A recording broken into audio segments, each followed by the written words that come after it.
আজকে আমরা দেখাবো কিভাবে আপনি তাওয়াফ করবেন, সুন্দর করে সুন্নাহ অনুযায়ী কিভাবে তাওয়াফ করবেন। এই জিনিসটা আছে আজকের ভিডিওতে আমরা বিশ্লেষণ করব।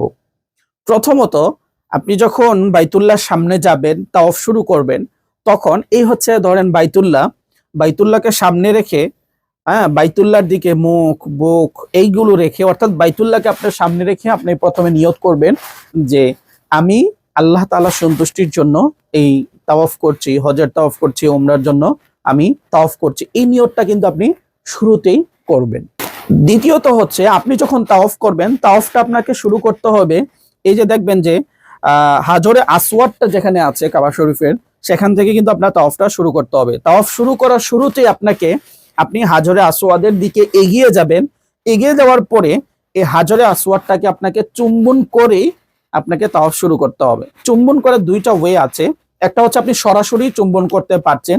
আপনি যদি হাজরে আসওয়াদের একদম কাছাকাছি যেতে পারেন, চুম্বন নিজে করতে পারেন, তাহলে এটা করতে পারেন। কিভাবে করবেন সেটা হচ্ছে, নামাজে আমরা সেজদার সময় যেভাবে নামাজে হাতগুলোকে রাখি, এভাবে রেখে এইভাবে সেজদাটা দেই, ঠিক এইভাবেই কিন্তু আপনি হাজরে আসওয়াদটাকে চুম্বন করবেন। হাজরে আসওয়াদটা মাঝে থাকবে, আপনার দুই হাত এইভাবে থাকবে, তারপর এইভাবে মুখটা নিয়ে আপনি চুম্বন করবেন।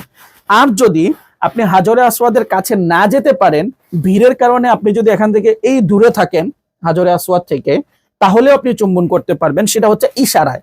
ইশারা যখন চুম্বন করবেন, ঠিক এইভাবেই যেভাবে বাস্তবে আপনি চুম্বন করতেন, ইশারাতেও কিন্তু ঠিক এইভাবেই আপনি চুম্বন করবেন। আপনি বাস্তবে চুম্বন করেন অথবা ইশারা দিয়ে চুম্বন করেন, দুইটার সওয়াব কিন্তু একই। হাজরে আসওয়াদে যখন আপনার চুম্বন হয়ে যাবে, হাজরে আসওয়াদে যখন চুম্বন করে আপনার হয়ে যাবে, এই যে হাজরে আসওয়াদ যখন চুম্বন শেষ হয়ে যাবে, কাবা শরীফের কিন্তু চারটা কোণা, একটা দুইটা তিনটা চারটা, ঠিক আছে? তো হাজরে আসওয়াদে যখন আপনার চুম্বন করা হয়ে যাবে, আপনার তাওয়াফ করা শুরু হবে।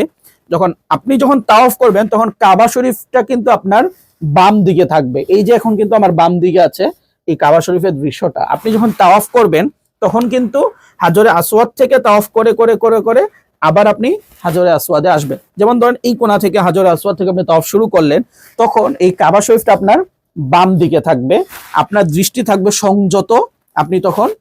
আপনি এমন না যে কাবার দিকে তাকিয়ে তাকিয়ে তাকিয়ে তাকিয়ে আপনি মানে তাওয়াফ করতেছেন। আপনি যখন তাওয়াফ করবেন, তখন আপনার দৃষ্টিটা থাকবে সংযত।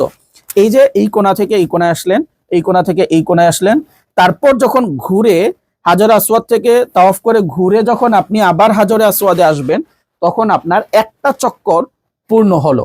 একটা চক্কর পূর্ণ হওয়ার পরে তখন আপনি আবার হাজরে আসওয়াদে চুম্বন দেওয়ার চেষ্টা করবেন। যদি না হয়, আপনি আবার আগের মতো করে চলে যাবেন। এইভাবে 7টা চক্কর পূর্ণ হলে আপনার তাওয়াফটা কি হবে? পূর্ণ হবে। এখানে যারা নারী আছেন, তারা তো স্বাভাবিক নিয়মে তাওয়াফটা করবেন, কিন্তু যারা পুরুষ আছেন তাদের কিন্তু কিছু নিয়ম পালন করতে হয়। যেমন 7 তাওয়াফের মধ্যে প্রথম 3টা তাওয়াফের সময় আপনাকে রমল করতে হবে, অর্থাৎ একটু দ্রুত আপনাকে হাঁটতে হবে। দ্বিতীয় হচ্ছে, আপনাকে ইজতিবা করতে হবে। ইজতিবা হচ্ছে, এই যে এহরামের কাপড়টা আপনি যখন তাওয়াফ করবেন, তখন কিন্তু ডান কাঁধের নিচ দিয়ে এনে আপনাকে বাম কাঁধের উপরে এইভাবে তুলে দিতে হবে।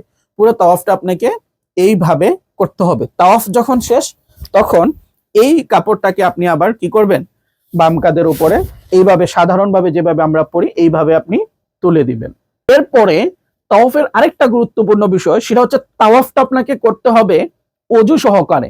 নামাজটা আমরা যেমন একদম অজু সহকারে করি, তাওয়াফটাও আপনাকে একদম অজু সহকারেই করতে হবে।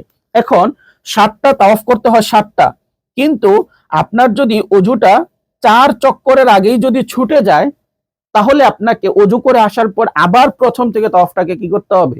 শুরু করতে হবে। কিন্তু আপনার চক্কর যদি 4 চক্করের পরে যদি ছুটে আপনার তাওয়াফটা, অজুটা, অর্থাৎ 4টা চক্কর দিলেন, তারপরে আপনার অজুটা ভেঙে গেছে, তখন অজু করে এসে বাকি যে চক্করটা আছে সেই চক্করটা আপনি পূর্ণ করবেন। আরেকটু বুঝিয়ে বলি, সেটা হচ্ছে আপনাকে 7টা চক্কর দিতে হবে কাবা শরীফটা, কিন্তু 4 চক্কর দেওয়ার আগেই আপনার অজুটা ভেঙে গেছে, অর্থাৎ 4টা চক্কর দেন নাই, 2 চক্করে 3 চক্করে আপনার অজুটা ভেঙে গেছে, তখন অজু করে এসে আপনাকে ওই আবার 1 থেকে শুরু করতে হবে। কিন্তু যদি আপনার অজুটা 4 চক্করের পরে হয়, যেমন 5 চক্করে গিয়ে আপনার অজুটা কি হলো? ভেঙে গেল, অথবা 6 চক্করে গিয়ে আপনার অজুটা ভেঙে গেল, অথবা 4টা চক্কর গিয়ে আপনার ভেঙে গেল, তখন কিন্তু আপনাকে অজু করে এসে বাকি যে চক্কর আছে, 6 চক্কর, 7ম চক্কর, এই চক্করগুলো আপনাকে পূর্ণ করতে হবে। এই জিনিসটা অবশ্যই আপনি খেয়াল রাখবেন। তাওয়াফ শেষ করার পরের কাজটা হচ্ছে মাকামে ইব্রাহিমের কাছে গিয়ে আপনাকে 2 রাকাত নফল নামাজ পড়তে হবে। নফল নামাজটা আপনার যদি মাকরু ওয়াক্ত না হয় তাহলে অবশ্যই এই নফল নামাজটা পড়বেন। নফল নামাজ পড়ার পরে আরেকটা কাজ হচ্ছে আপনার, যদি সময় থাকে আপনার, এই যে হাজরে আসওয়াদ এবং কাবার, ধরেন এটা হচ্ছে কাবার দরজা, হাজরে আসওয়াদ এবং কাবার দরজার মধ্যবর্তী যে জায়গাটা আছে সেই জায়গাটাকে বলা হয় মুলতাজাম। আপনি চাইলে মুলতাজামের সঙ্গে বুক লাগিয়ে আপনি দোয়া করতে পারেন, কারণ এই সময়টা দোয়া কবুল হয়। কিন্তু আমরা এই কাবা শরীফের গিলাফের সাথে বুক লাগানো অথবা মুলতাজামের সাথে বুক লাগাতে গিয়ে একটা সতর্কতা অবশ্যই পালন করবেন, কারণ এই দেয়ালগুলোতে যে গিলাফ পরানো থাকে এই গিলাফে কিন্তু বর্তমানে অনেক সুগন্ধি ব্যবহার করা হয়, যেই সুগন্ধির কারণে আপনি যখন তার সাথে বুক লাগাতে যাবেন আপনার এহরামে কিন্তু সেই সুগন্ধি লেগে যাবে। আর আপনার এহরামে যদি সুগন্ধি লেগে যায় তখন কিন্তু আপনার জরিমানা দিতে হবে। এই জন্য উচিত হচ্ছে আপনি এখানে দোয়া করতে পারেন, কিন্তু আপনার বুক লাগানো বা কাপড় লাগানো যার কারণে আপনার শরীরেও সুগন্ধিটা এসে পড়ে এমন যেন না হয়। তারপর আপনি জমজমের পানি পান করতে পারেন। জমজমের পানি গুরুত্বপূর্ণ, খুবই ফজিলত রয়েছে। যেমন জমজমের পানি যখন আপনি পান করবেন, জমজমের পানি পান করার সময় আপনি যে দোয়া করবেন সেই দোয়া আপনার কবুল হয়। জমজমের পানির সময় আপনি যে আশা করেন সেই আশাটা আপনার পূর্ণ হয়।